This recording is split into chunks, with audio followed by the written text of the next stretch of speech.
자, 중세 국어의 특징에 대해서 공부할 텐데요. 자, 첫 번째 시간에는 의문상의 특징에 대해서 공부하고, 두 번째 시간에는 문자와 표기상의 특징에 대해서, 그리고 세 번째 시간에는 문장과 문법상의 특징에 대해서 이렇게 나누어서 공부를 할게요. 오늘은 첫 시간으로 의문상의 특징에 대해서 공부할게요. 자, 의문이라고 했으니까 당연히 자음과 모음이겠죠. 자음과 모음. 자, 근데 중세국어 때 자음과 모음이란 용어를 쓰지 않았어요. 자음이란 것은 초성이란 용어를 썼어요. 초성, 종성. 그다음에 모음은 중성이에요. 중성이란 용어를 썼어요. 자, 그래서 이 중세국어 때 이 자음은 초성은 17자가 있었죠. 기본자 플러스 알파가 있었어요. 알파에는 쌍기역 같은 것이 들어가 있어요. 기본자가 17자인데 이게 현대국어로 오면서 14자로 줄어들죠. 여기서 3개가 없어지는데 이 없어진 것이 여린 히읗, 그 다음에 옛니응, 그 다음에 반치음이죠. 이 3개가 없어져요. 그래서 결국은 14자가 남아요. 현대국어에서. 현대국어에서 14자라는 것은 기역부터 히읗까지예요. 자, 그래서 이 17자 플러스 알파 이것의 특징에 대해서 먼저 공부하고 그 다음에 모음의 특징으로 갈게요. 자, 1번 보면 자, 옛니응은 이거 옛니응이에요. 자, 현대 국어의 종성 이응과 소리가 같으나 현대와는 달리 음절의 초성에서도 발음되었다. 이게 무슨 말이냐면 자, 이거 한번 보세요. 자, 앙이란 말이 있죠. 현대 국어에서 앙. 자, 여기서 이 처음에 나오는 첫 소리 이응은 이것은 빈자리예요. 형식자음. 소리값이 없어요. 형식자음이라는 것은 소리값이 없는데 문자상으로 적어준 것 뿐이에요. 그런데 맨 마지막에 있는 받침이 있는 앙 할 때 이때 이응은 영어로 치면 NG 발음이죠. 응 소리가 나요. 소리값이 있다는 얘기죠. 자, 그래서 중세국어 때는 그냥 이응과 옛이응 두 개가 있었죠. 그냥 이응은 첫 소리 이응처럼 기본적으로 소리값이 없는 것이고 옛이응은 응 소리가 나서 종성에 썼단 얘기예요. 그래서 옛이응은 앙 할 때의 NG 소리랑 소리가 똑같다는 말이 그 말이에요. 그런데 현대 국어에서 첫 소리에 응 소리가 나는 경우는 절대 없어요. 근데 중세 국어 때는 음절의 초성에서도 응 소리가 나는 경우가 있었다는 얘기예요. 자, 그래서 예를 들면 방얼 여기를 잘 보면 발음할 때 응얼 이렇게 해야겠죠. 부응어 이런 식이겠죠. 그래서 이것이 방울이 되고 이것이 붕어가 돼요. 아주 특이한 경우예요. 일반적인 경우는 아니에요. 자, 그 다음에 유성, 마찰음, 반치음, 순경음, 비읍, 이응이 있었다. 이건 자 여기서 유성이라는 말은 무성의 반대말이에요. 무성의 반대말. 자, 무성음, 유성음 할 때 유성음은 성대를 울리는 소리를 뜻하고 무성음은 성대를 울리지 않는 소리. 마찰음이라는 것은 마찰을 통해 소리가 난다는 얘기인데 시옷을 한번 생각해 보세요. 자, 시옷의 발음이 스 이런 식으로 좁은 틈을 통해서 마찰을 통해서 소리가 나죠. 이게 마찰음이에요. 자, 시옷과 반치음을 비교해 보면 시옷은 이제 S 발음 소리가 나죠. 스 이렇게. 근데 반치음은 z 발음 소리가 나죠. 이렇게 z 발음 소리가 나면서 성대를 울린다는 얘기예요. 그래서 중세 국어 때는 이렇게 유성 마찰음이 존재했었어요. 자, 그래서 아싸 할 때 반치음 이런 거, 글발 할 때 순경음 비읍 이런 것이 있었다는 얘기예요. 다음 세 번째 보면 단어의 첫머리에서 둘 이상의 자음이 발음될 수 있었다. 이것은 어두자음군이에요. 어두자음군. 자, 용어 알아두고 개념 알아두세요. 어두라는 말은 단어의 처음 부분, 자음이 여럿이 온다는 얘기예요. 단어의 처음 부분에 자음이 여럿이 온다는 얘기죠. 근데 현대 국어에서는 전혀 없어요. 그래서 요거 개념 잡을 때는 요 단어를 꼭 생각하세요. 자, 스트라이크를 생각해 보면 S 발음과 T 발음과 R 발음 생각해 보세요. 세 가지 다 자음이에요. 그런데 각각 세 개의 발음이 전부 다 자기 고유의 소리를 내고 있죠. 이게 어두자음군이에요. 그러니까 현대 영어에서는 어두자음군이 존재하는 거예요. 영어뿐만 아니라 독일어라든가 이탈리아어라든가 그 영어권 그 언어들의 어두자원군이 존재해요. 자, 현대 국어에서는 절대 없어요. 그런데 중세 국어 때 이 어두자원군이 있었다는 얘기예요. 예를 들면 뜻의 옛날 말인 비읍, 디귿, 비읍과 디귿이 다 소리가 낮다는 얘기죠. 쓰다, 자, 비읍, 시옷 이렇게 사용하다 이 뜻 쓰다, 때, 비읍, 시옷, 디귿 이런 식으로 단어의 처음 부분에 둘 이상의 자음이 나왔는데 중요한 것은 그것이 다 발음이 되었다는 얘기죠. 다음 네 번째 종성에서, 종성이란 건 받침이에요. 받침에서 디귿과 시옷의 음가가 구별되었다. 자, 이것은 팔종성법과 관련되는데 이제 밑에서 다시 얘기하겠지만 팔종성법 받침에서 8개만 쓰기로 했는데 이 8개는 왜 쓰기로 했냐면 실제로 발음되는 것을 쓰기로 했으니까 기역부터 이음까지예요. 여기에 디귿도 있고 시옷도 있다는 얘기죠. 근데 이 팔종성법이 있었다는 것은 받침에서 디귿과 시옷이 발음상으로 음가상으로 구별이 되었다는 얘기죠. 이 못의 디귿 받침, 자, not의 뜻이죠. 그다음 못의 시옷 받침, lake의 뜻이죠. 이런 것들이 발음상으로도 구별이 됐다는 얘기예요. 물론 미세했겠죠. 현대 국어에서는 절대 발음 구별이 안 되고 하나로 발음되는데 이때는 그게 되었다는 얘기죠.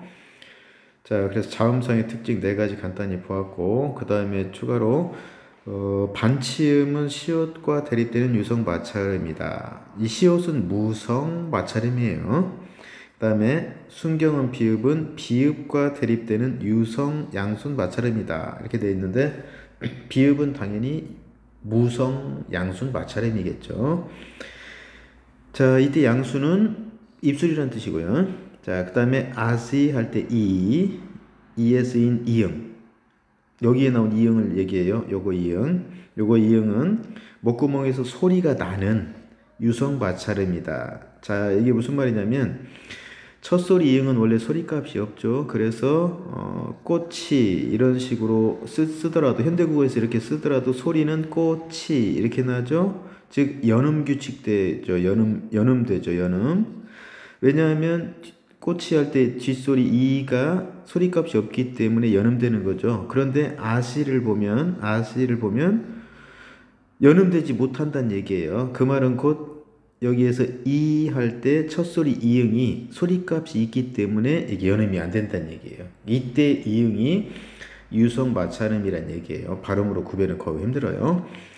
자, 이런 것들이 있었는데 순경음 비읍은 15세기 중반부터 반모음 W로 바뀌기 시작했다. 나중에 따로 봐야 돼요. 그 다음에 아사에 쓰인 이응은 초성자리를 채우기 위해 쓴 것이므로 음가가 없다. 여기 아사 할 때 첫소리 이응이에요. 이것은 음가가 없어요. 그러니까 이응이, 자, 중세국어 때 이응도 있었고 옛이응도 있었다고 했죠. 자, 이응은 기본적으로는 첫소리에 쓰이면서 음가가 없는 거죠. 그 다음에 옛이응은 종성에 쓰이면서 응 소리가 있는 거죠. 그런데 이 이응이 음가가 있는 특수한 경우도 있었다는 얘기예요. 그 예가 많지는 않아요. 자, 그런 경우도 있었다는 얘기고, 그 다음에 병서라는 게 있는데 이 병서는 아까 초성 17자, 이 17자에 포함되는 건 아니고 플러스 알파에 해당되는 거예요. 플러스 알파. 자, 그래서 초성자를 기본자를 만들어 놓은 다음에 이것을 같이 가로로 나란히 씀으로써 새로운 문자를 만들어낸 원리가 병서예요. 그래서 기역이란 글자를 만든 다음 옆에다 나란히 썼어요. 쌍기역, 쌍디귿, 쌍비읍, 점점점 이런 식으로 똑같은 것을 각각의 글자를 나란히 쓴 것, 이게 각자병서예요. 한마디로 똑같은 모양새예요. 그 다음에 합용병서, 합해서 쓴 거예요. 나란히 쓴 거야. 그래서 합용해서 나란히 쓴 것, 이게 합용병서인데 모양새가 당연히 다르죠. 비읍과 디귿 이런 식으로. 자, 근데 여기서 조심할 거, 쌍기역은 음가가 하나예요. 모양새만 이럴 뿐이에요. 근데 비읍, 디귿처럼 이런 모양새 다른 합용병서는 이건 음가가 2개예요. 소리값이 2개예요. 2개. 그래서 이것은 어두자음군과 연결될 수 있어요. 소리가 각각 살아있으니까. 자, 이게 자음의 특성이에요. 자, 그 다음에 모음의 특성으로 가면 아래야가 있었죠. 모음에. 모음도 중성이라고 아까 했었죠. 중성 11자가 기본자 플러스 알파가 있었어요.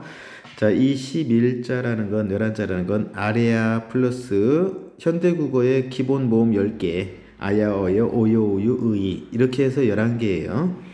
자, 이 아래야는 후설 저모음으로 발음되었다 했는데 후설 저모음은 뭐 그렇게 기억할 필요 없고 아와 오의 중간 발음 정도 생각하면 돼요. 현대 국어에서 아와 오의 중간 발음 정도 생각하세요.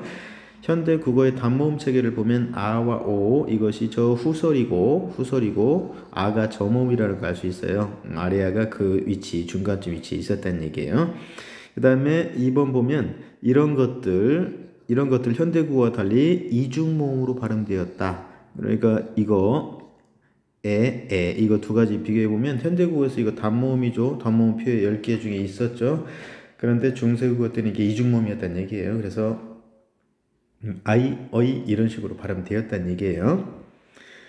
자, 그 다음에 3번 보면 모음 조화가 대체로 잘 지켜지는 편이었다. 중세국어 때는 모음 조화가 대체로 잘 지켜졌어요. 모음 조화는 양성은 양성끼리, 음성은 음성끼리. 자, 그래서 이제 모음 조화를 알려면 이거 생각해야죠. 아래야, 이, 천지인. 이게 아래야가 하늘이니까 이게 양성이었었죠. 의가 땅이었었죠. 그러니까 음성이었었죠. 이는 사람이었기 때문에 이게 중성이었어요. 중성은 딱 하나밖에 없어요. 모음은. 자, 이렇게 하늘과 땅, 양성, 음성 이렇게 성격을 지정해 준 다음에 이것이 합성해서 만들어진 오아우어 이게 있었죠. 오아우어. 자, 이게 초출자가 있었죠. 이 오아 계열이 양성이에요. 우어 계열이 음성이에요. 그러니까 요야 이것도 양성이에요. 유여 이것도 음성이에요. 그래서 양성, 음성 이렇게 알아두면 되고 손안 했을 때 이건 손 플러스 안 이렇게 여기에 양성모음이 오니까 여기도 양성모음이 왔다는 얘기예요. 잡아니는 잡다 할 때 잡 플러스 아니 양성이 왔다는 얘기예요. 먹은이를 비교해보면 돼요. 먹다 할 때 먹, 그 다음에 은이 먹기 어가 음성이니까 의가 음성이 똑같이 온 거예요. 이게 모음조화 원리. 그 다음에 그 중세국어 때에는 소리의 높낮이로 단어의 뜻을 구별할 수 있는 그런 성조가 있었어요. 이게 성조 언어라고 해요. 성조. 그래서 이 성조를 표시하기 위해서 글자 왼쪽에 점을 찍었어요. 이것을 방점이라고 했어요. 그래서 이 소리의 높낮이는 세 가지가 있었어요. 평성이란 게 있었고 상성이란 게 있었고 거성이 있었는데 가장 낮은 소리가 평성이에요. 그래서 방점을 안 찍었어요. 그래서 손발 할 때 이런 식으로 발음했다는 얘기죠. 이렇게 이렇게 가장 낮은 소리로 발음했다는 얘기죠. 상성은 낮았다가 높아지는 소리예요. 방점 2개 찍었어요. 2개. 그러니까 복합 성조니까 방점이 2개다. 이렇게 연결시키면 기억하기 편해요. 그래서 발 잘 보면 발 이렇게 보면 발 이런 식으로 낮았다가 올라가는 성조라고 생각하면 돼요. 거성은 높은 소리, 가장 높은 소리, 방점 1개, 가장 높다 1개, 그 다음에 손 했으면 이렇게 되겠죠. 손 이런 식으로 읽었다는 얘기죠. 자, 이 손은 나그네, 손님이란 뜻이고 이 손은 핸드예요, 핸드. 이렇게 해서 소리 높낮이에 따라서 이 소리만 듣고도 뜻을 바로 구별할 수 있었어요. 이게 성조 언어예요. 자, 자음과 모음의 대략적인 특성을 살펴보았고 이번에는 이제 초간단 정리로 최종 정리 간단히 해봅시다. 자, 중세국어 음원상의 특징. 자, 여린, 히읗, 반치음, 옛니응이에요. 아래압, 순경음, 비읍 등이 모두 사용되었어요.